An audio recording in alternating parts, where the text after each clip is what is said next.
Hello friends, welcome to our channel Stopper's Choice. Today we discuss a very important topic and very interesting topic of class 11th, that is kinematics. So अगर आपने अभी तक channel को subscribe नहीं किया है तो आप चैनल सब्सक्राइब करें और इस वीडियो को ज़्यादा से ज़्यादा शेयर करें, ज़्यादा से ज़्यादा ग्रुपों में शेयर करें जिससे कि ये वीडियो हर बच्चे तक पहुंच सके। ये वीडियो अगर आपने अभी तक बेल आइकन नहीं दबाया है तो बेल आइकन ज़रूर से ज़रूर दबाएं। चलिए अब स्टार्ट करते हैं रेस्ट एंड मोशन टॉपिक। तो चलिए रेस्ट क्या चीज़ है, पहली जो बेसिक्स से हम स्टार्ट करते हैं और बेसिक्स से एडवांस लेवल तक हम पढ़ेंगे। तो चलिए पहले बेसिक्स से हम स्टार्ट करेंगे। रेस्ट क्या चीज़ है, समझना है कि रेस्ट कब हम किसी बॉडी को कहेंगे कि वो बॉडी रेस्ट में है, कब किसी हम बॉडी को बोलेंगे कि वो मोशन में है।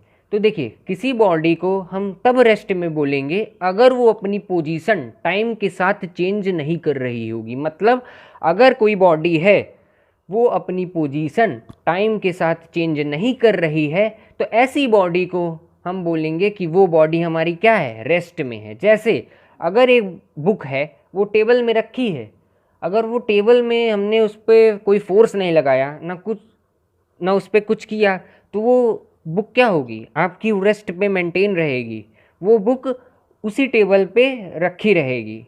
इसलिए हम बोलेंगे कि बुक क्या है हमारी, बुक हमारी रेस्ट में है। अब मोशन क्या चीज़ है, if a body change its position with time it is said to be motion. मतलब अगर कोई बॉडी है जो अपनी पोजीशन टाइम के साथ चेंज करती है, ऐसी बॉडी को हम कहेंगे कि बॉडी हमारी क्या है, मोशन में है। जैसे देखिए जैसे एग्जांपल दिया गया है, a book placed on the table remains on the table remains and we say that book is at rest. मतलब एक बुक है अगर वो टेबल पे रखी है तो वो टेबल पे ही रखी रहेगी जब तक हम उस पर कोई फोर्स नहीं लगाएंगे, इसलिए हम बुक को बोलेंगे कि बुक हमारी क्या है, रेस्ट में है। अच्छा अब एक चीज़ और है, एक पॉइंट आता है nothing is in absolute rest और इन एब्सोल्यूट मोशन। ऐसी कोई चीज़ नहीं है जो एब्सोल्यूट रेस्ट में हो या एब्सोल्यूट मोशन में है।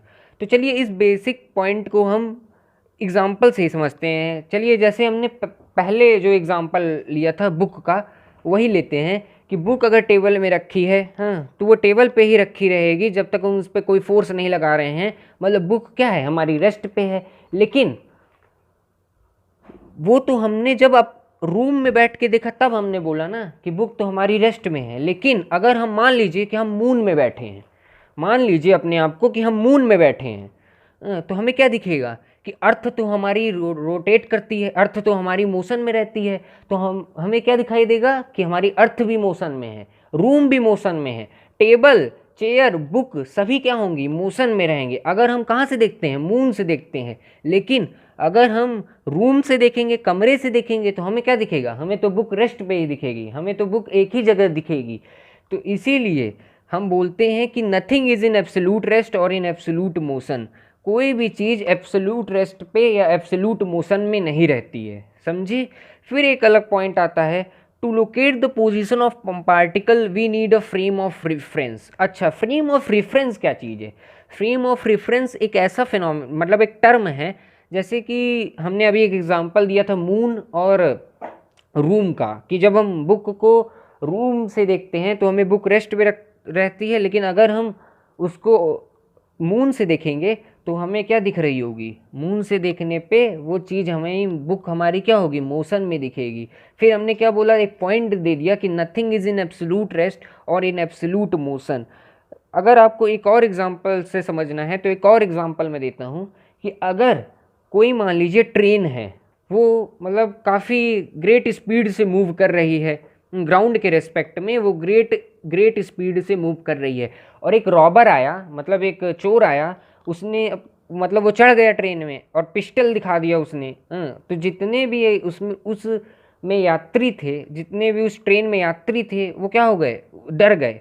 और डरने उसने पिस्टल दिखा के कहा कि सावधान हो जाओ। तो सब लोगों ने क्या किया, अपना हाथ ऊपर कर लिया, मतलब सब क्या हो गए, रेस्ट में आ गए। लेकिन वो किसके रेस्पेक्ट में रेस्ट में आए, वो तो रॉबर के रेस्पेक्ट में रेस्ट में आए। लेकिन ग्राउंड के रिस्पेक्ट में वो क्या हो रहे होंगे, मूव कर रहे हैं। ग्राउंड के रिस्पेक्ट में, रेलवे ट्रैक के रिस्पेक्ट में हम बात करेंगे तो हमें वो मूव करते हुए दिखेंगे। क्यों? क्योंकि हमने बोला कि हमें अगर किसी पार्टिकल की पोजीशन को दिखाना होता है, to locate the position of particle we need a frame of reference. हमें क्या, किसकी ज़रूरत होती है? हमें फ्रेम ऑफ रेफरेंस की ज़रूरत होती है अगर हमें किसी पार्टिकल की पोजीशन को दिखाना है। देखिए अब ये हम, यही होता है हमारा frame of reference. Frame of reference क्या है? इधर इधर हम जो जिस चीज़ से हम पार्टिकल की पोजीशन को देखते हैं वही होती है हमारा फ्रेम ऑफ रेफरेंस। वही क्या होता है? Frame of reference. जैसे अगर रॉबर्ट तो ट्रेन में चढ़ा है तो उसको तो यात्री जो हैं वो खड़े हुए दिख रहे हैं, लेकिन अगर हम ग्राउंड से देखेंगे या रेलवे ट्रैक के रिस्पेक्ट से देखेंगे तो वो हमें क्या, मूव करते हुए दिखेंगे। चलिए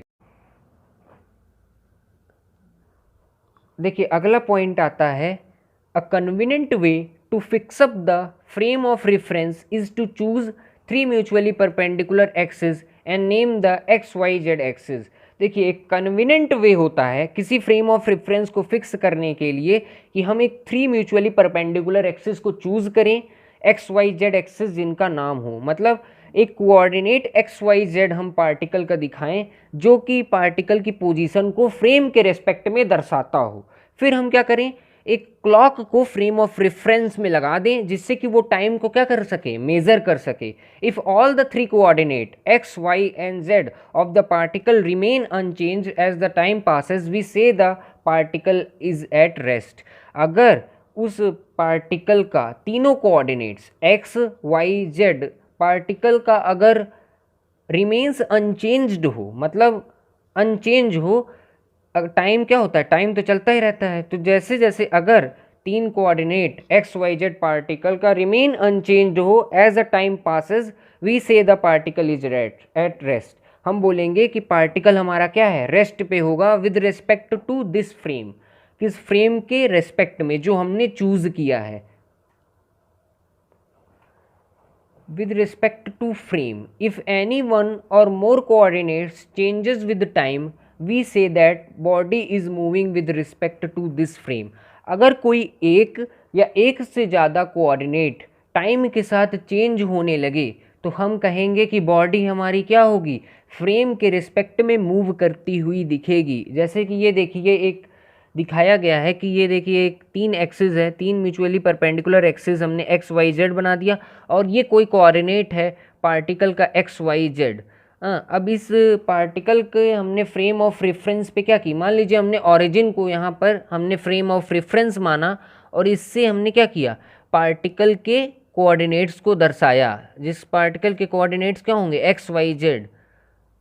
अब अगर हमें मान लीजिए एक्स वाई जेड बताना है कि बॉडी हमारी रेस्ट पे होगी या बॉडी हमारी मूव कर रही होगी, तो हम क्या कैसे बताएंगे, अगर तीनों coordinates x Y Z particle के रिमेन एट रेस्ट, अगर वो रेस्ट में हैं, वो मूव चेंज नहीं हो रहे हैं, तो वो हम कहेंगे कि वो बॉडी हमारी क्या होगी, रेस्ट पे रहेगी। लेकिन अगर एक्स चेंज हो जाए या वाई चेंज हो जाए या जेड कोऑर्डिनेट चेंज हो जाए या तीनों चेंज हो जाए तो हम क्या बोलेंगे कि बॉडी हमारी क्या होगी, मूव करती हुई दिखेगी with respect to reference frame, with respect to reference frame. तो ये चीज़ हमें याद रखनी है कि कैसे हम एक्स वाई जेड एक्सिस से कैसे हम किसी कोऑर्डिनेट, किसी पार्टिकल के कोऑर्डिनेट को फ्रेम ऑफ रेफरेंस के रिस्पेक्ट में दर्शा सकते हैं। चलिए फिर एक आता है, देयर इज़ नो रूल और restriction on the choice of a frame. कोई रूल या रिस्ट्रिक्शन नहीं होता फ्रेम के चॉइस के लिए। मतलब हम किसी को भी फ्रेम अपना रेफरेंस फ्रेम मान सकते हैं, भले अर्थ हो या रूम हो या कुछ भी, हम अपने आप को भी फ्रेम ऑफ रेफरेंस मान सकते हैं। तो कोई एक रूल या रिस्ट्रिक्शन नहीं बना है कि हमें इसी को फ्रेम ऑफ रेफरेंस चुनना है, हम किसी को भी फ्रेम ऑफ रेफरेंस को चूज़ कर सकते हैं। We can choose a frame of reference according to our convenience. मतलब हम फ्रेम ऑफ रेफरेंस को हमारी कन्वीनियंस के अकॉर्डिंग चूज़ कर सकते हैं। फिर अगला पॉइंट क्या आता है, अगली हेड टॉपिक आता है डिस्टेंस एंड डिस्प्लेसमेंट।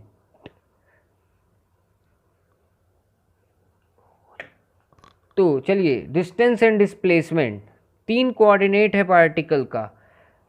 मान लीजिए कि suppose a particle is at A at time t1। मान लीजिए कि पार्टिकल एट ए है टाइम t1। तो मान लीजिए पार्टिकल ए पे है एट टाइम t1 पे, और पार्टिकल बी पे है एट टाइम t2 पे, गिवन फ्रेम के रेस्पेक्ट में। हमने क्या, देखिए ये हमने एक्सिस दिखाई गई है एक्स वाई जेड, ये हमारी एक्स वाई जेड एक्सिस है, 3 एक्सिस है हमारी एक्स वाई जेड। और हमने एक, मान लीजिए एक पार्टिकल है जो हमारा ए पे है टाइम t1 पे, और एक पार्टिकल बी पे है एट टाइम t2 पे, गिवन फ्रेम के रेस्पेक्ट में। अब बात करें डिस्टेंस क्या चीज़ है। देखिए, during the time interval t1 to t2 the particle moves along the path ACB। मतलब हमने माना है कि हमने हमने क्या लिया है कि पार्टिकल ए जो पार्टिकल है वो टाइम t1 पे ए पोजीशन पे है, और बी वाला पार्टिकल एट टाइम t2 पे है गिवन फ्रेम के रिस्पेक्ट में। अब अगर हम t1 से t2 टाइम इंटरवल की बात करें तो पार्टिकल क्या होगा, moves along the path ACB। जो पार्टिकल होगा वो हमारा ACB पाथ के अलोंग मूव करेगा। जो आपका ACB पाथ है वो मतलब ACB पाथ के अलोंग चलता है, और ये B पॉइंट पे पहुंच जा रहा है पार्टिकल। मतलब तो अगर हम बात करें, अब जो पाथ ACB है वो हमारी क्या होगी, डिस्टेंस ट्रेवल होगी टाइम t1 से t2। क्योंकि हमने माना क्या था, हमने माना था कि पार्टिकल जब पार्टिकल हमारा टाइम t1 पे ए पोजीशन पे था, और पार्टिकल बी जब पहुंचता है टाइम t2 में, तो जो पाथ से वो गया वो कौन से पाथ से गया, ACB पाथ से गया। और जितना उसने टोटल डिस्टेंस ACB पाथ में चली वो कितना चला t1 से t2 टाइम पर, वही हमारी होगी डिस्टेंस ट्रेवल। मतलब अगर आपसे कोई पूछ ले कि डिस्टेंस, व्हाट इज़ डिस्टेंस, तो डिस्टेंस क्या होती है, डिस्टेंस हमारी ऐसी मतलब एक टोटल पाथ जो कोई पार्टिकल कवर करता है चाहे वो किसी टाइम इंटरवल में, वही होता है हमारा डिस्टेंस ट्रेवल। फिर अगला जो टर्म आता है वो हमारा क्या आता है, displacement. If we connect the initial position A with the final position B by a straight line, we get the displacement of the particle। अगर हम पार्टिकल की पोजीशन मतलब जो इनिशियल पोजीशन है A with the final position B से अगर हम connect करते हैं स्ट्रेट लाइन से, तो we get the displacement of the particle. मतलब this is called what, this is called displacement. A से जो बी पार्टिकल, ये क्या है, हमारी शॉर्टेस्ट डिस्टेंस है बी पे पहुंचने की, क्या है, शॉर्टेस्ट पाथ। क्योंकि हमने पिछले क्लासों में भी जाना है, 9th क्लास में जाना है कि डिस्प्लेसमेंट क्या होती है, द शॉर्टेस्ट डिस्टेंस। जो किसी 2 पॉइंट्स के बीच जो शॉर्टेस्ट पाथ होता है वही हमारा क्या होता है, डिस्प्लेसमेंट होता है। और डिस्टेंस क्या होता है, जो टोटल डिस्टेंस चाहे वो किसी पाथ में चले वो होता है हमारा टोटल डिस्टेंस। तो ACB जो पाथ से चल रहा है ये हमारा क्या था, डिस्टेंस था। This is called distance travelled, जो पार्टिकल A से B के आने में लगा। और डिस्प्लेसमेंट क्या है, A से B। अगर हम A को B से ज्वाइन कर लेते हैं तो ये हमारी होती है डिस्प्लेसमेंट, जो कि एक शॉर्टेस्ट पाथ को दिखाता है। तो अगर हम बात करें, the magnitude of the displacement is the length of the straight line joining the initial and the final position. The direction is from initial to the final position. तो जो डिस्प्लेसमेंट का जो मैग्नीट्यूड होता है वो क्या होता है, जब हम स्ट्रेट लाइन को ज्वाइन करते हैं इनिशियल और फाइनल पोजीशन के, वही हमारा क्या होता है, डिस्प्लेसमेंट होता है। अगर हमें किसी डिस्प्लेसमेंट का मैग्नीट्यूड फाइंड करना है तो हम क्या करेंगे, जब हम इनिशियल और फाइनल पोजीशन को ज्वाइन कर देंगे बाय स्ट्रेट लाइन, तो हमें क्या होगा, डिस्प्लेसमेंट का मैग्नीट्यूड मिल जाएगा। The direction is from initial to the final position. जो डायरेक्शन होती है वो इनिशियल से फाइनल पोजीशन में होती है, जैसा कि यहाँ दर्शाया गया है A से B में। ये क्या है, देखिए जो आपकी डायरेक्शन है वो A से B है, तो डिस्प्लेसमेंट की डायरेक्शन कहाँ है, A से B में है। फिर अगला पॉइंट आता है आपका, the displacement has both the magnitude as well as the direction. जो डिस्प्लेसमेंट होती है उसके पास मैग्नीट्यूड भी होता है, उसके पास डायरेक्शन भी होती है। फिर अगला पॉइंट आता है, if a particle moves in a straight line without change in direction the magnitude of displacement is equal to the distance travelled, otherwise it is always less than it.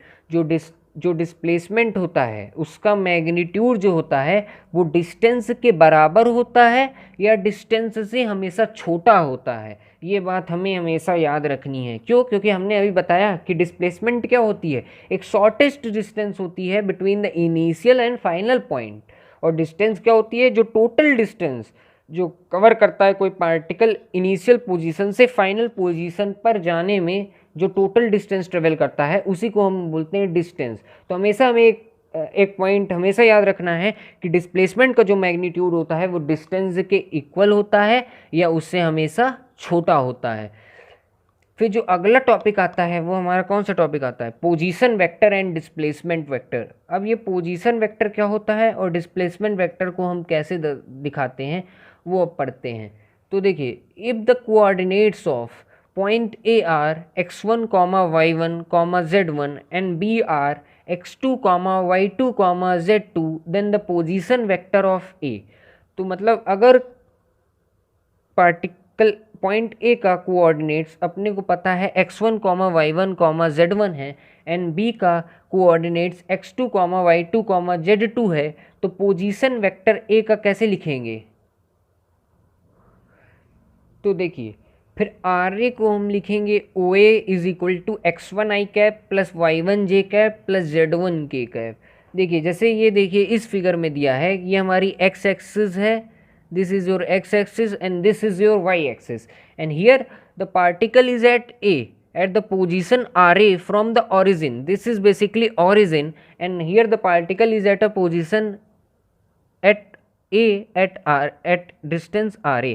मतलब अगर हम देख रहे हैं this is your x axis and this is your y axis, और ये एक particle a है, एक पॉइंट a है जिसका कोऑर्डिनेट हमें क्या पता है x1, y1, z1। इधर हमारा पार्टिकल का जो कोऑर्डिनेट दिया है वो x1, y1, z1 है, और b पे जो कोऑर्डिनेट है वो क्या है x2, y2, z2। b पे क्या है पार्टिकल का कोऑर्डिनेट x2, y2, z2। तो अगर हमें पोजीशन वेक्टर a का दिखाना है तो हम कैसे दिखाएंगे कि OA को जब हम ज्वाइन करेंगे तो हम उसको दिखाएंगे x1 i cap plus y1 j cap plus z1 k cap. Vector form में हम इस तरह उसके पोजीशन वेक्टर को दिखाएंगे। अगर हमें बी के पोजीशन वेक्टर को दिखाना है तो हम कैसे दिखाएंगे, position vector of B is equal to R B, जो पोजीशन को दर्शा रहा है that is O B, and is equal to x2 i cap plus y2 j cap plus z2 k cap. हम इस फॉर्म में इसको दिखाएंगे, इसके पोजीशन वेक्टर को। फिर ए बी हमारा क्या होगा, A B is equal to O B minus O A. जो हमारा ए बी होगा वो ओ बी माइनस ओ ए होगा। जब हम देखिए, अब हमने आर ए और आर बी निकाल लिया, आर ए और R B position vector find कर लिया। अब हम ए और बी को जैसे ही ज्वाइन करेंगे तो जो ए बी होगा वो हमारा क्या होगा, ओ बी माइनस ओ ए। जब हम ओ बी को ओ ए से माइनस कर देंगे, जब हम आर बी को आर ए से माइनस करेंगे क्या, तो हम ओ बी क्या होता है, ओ बी तो हमारा आर बी दिया है, ओ ए क्या है हमारा आर ए दिया है। तो R B minus R A जब हम करेंगे तो देखिए, आर बी हमें क्या पता है x2 i cap plus y2 j cap plus z2 k cap, और आर ए क्या पता है x1 i cap plus y1 j cap plus z1 k cap. तो जब हम इसको लिखेंगे अच्छे से तो हमारा क्या आएगा formula, x2 minus x1 i cap plus y2 minus y1 j cap plus z2 minus z1 k cap. तो अगर कभी भी आपको दो पॉइंट के पोजीशन वेक्टर हमें पता है और अगर हमें उसको ज्वाइन करके हमें आपको डिस्प्लेसमेंट वेक्टर फाइंड करना है तो हम कैसे फाइंड करेंगे, हम इस फॉर्मूले से फाइंड करेंगे x2 minus x1 i cap plus y2 minus y1 j cap plus z2 minus z1 k cap. तो हमें ये फॉर्मूला याद रखना है कि अगर कभी भी हमें डिस्प्लेसमेंट वेक्टर फाइंड करना है, अगर हमें दो पॉइंट के पोजीशन वेक्टर गिवन है और आपको डिस्प्लेसमेंट वेक्टर फाइंड करना है तो हम x2 minus x1 i cap plus y2 minus y1 j cap plus z2 minus z1 k cap से करेंगे। फिर एक क्वेश्चन अब करते हैं, थोड़ा कॉन्सेप्ट क्लियरिटी, जो हमने अभी तक डिस्टेंस और डिस्प्लेसमेंट पढ़ा उसके कॉन्सेप्ट क्लियरिटी के लिए हम एक क्वेश्चन को सॉल्व करते हैं। जैसे देखिए क्वेश्चन क्या कहता है, an old person moves on a semi circular track of radius 20 metre. मतलब एक बूढ़ा आदमी है जो कि एक सेमी सर्कुलर ट्रैक में मूव करता है ऑफ रेडियस 20 मीटर, जिसका रेडियस 20 मीटर है। If he starts at one end of the track, अगर वो एक एंड ऑफ द ट्रैक से स्टार्ट करता है और दूसरे एंड में पहुंच जाता है, find the distance covered and the displacement of the person. तो एक बेसिक क्वेश्चन है जो कि हमें डिस्टेंस और डिस्प्लेसमेंट के कॉन्सेप्ट को समझाएगा। तो चलिए देखते हैं कैसे हम इस क्वेश्चन को सॉल्व करेंगे। देखिए हमें क्या दिया है, हमें एक ओल्ड पर्सन है, मान लीजिए ये है, और वो सेमी सर्कुलर ट्रैक में मूव करता है। ये है, मान लीजिए this is your semi circular track, ये हमारा सेमी सर्कुलर ट्रैक दिया है, यही है हमारा सेमी सर्कुलर। मान लीजिए ओल्ड मैन यहाँ से स्टार्ट हुआ, ए पॉइंट से स्टार्ट हुआ और बी पॉइंट तक पहुँच जाता है। अब ये बताइए टोटल डिस्टेंस क्या होगी। टोटल डिस्टेंस अगर हमें फाइंड करनी है तो डिस्टेंस कवर तो ए से बी जाने में कितना, ये जो डिस्टेंस होगी वही तो हमारी क्या होगी, जो ए से बी पॉइंट को ज्वाइन कर रही है इस पाथ के अलॉन्ग, वही तो हमारी डिस्टेंस कवर होगी ए से बी पहुंचने में, क्योंकि वो सेमी सर्कुलर ट्रैक में मूव कर रहा है, वो इसमें मूव कर रहा है, तो सेमी सर्कुलर ट्रैक में मूव कर रहा है। तो जब वो टोटल डिस्टेंस, जो टोटल पाथ वो कवर करेगा ए से बी में, वही तो हमारी डिस्टेंस कवर होगी। तो कितनी डिस्टेंस कवर होगी, अब ये पार्ट को हम जो लेंथ बोलेंगे वो क्या बोलेंगे, ये लेंथ हमारी पाई आर है क्या, यही पाथ में तो यही तो हमारे डिस्टेंस के बराबर होगी। तो डिस्टेंस हमारी क्या आ जाएगी, हमें रेडियस क्या पता है, हमें रेडियस पता है 20 मीटर। ये हमारा मान लीजिए सेंटर है, तो हमारा रेडियस क्या है, 20 मीटर इज़ योर रेडियस। तो हम बोलेंगे कि हमारी जो डिस्टेंस होगी वो पाई इंटू आर होगी, और पाई इंटू आर अगर हम बोल रहे हैं तो पाई इंटू 20, रेडियस हमारा 20 है, तो हम डिस्टेंस क्या बोलेंगे, डिस्टेंस जो कवर करेगा वो 20 पाई कवर करेगा। मतलब 20 पाई डिस्टेंस वो ए पार्टिकल बी पोजीशन पे पहुँचने, मतलब 20 पाई मीटर ये पार्टिकल कवर करेगा। अब पर्सन की डिस्प्लेसमेंट भी हमें फाइंड करनी है। तो डिस्प्लेसमेंट क्या होती है, शॉर्टेस्ट डिस्टेंस, जब हम इनिशियल पॉइंट को फाइनल पोजीशन से ज्वाइन कर देते हैं बाय स्ट्रेट लाइन, वही होती है हमारी क्या, डिस्प्लेसमेंट। तो अगर हमें डिस्प्लेसमेंट फाइंड करनी है तो डिस्प्लेसमेंट हम कैसे फाइंड करेंगे, डिस्प्लेसमेंट इज इक्वल टू, हम फॉर्मूला लगाएंगे, क्या लगाएंगे, डिस्प्लेसमेंट इज इक्वल टू,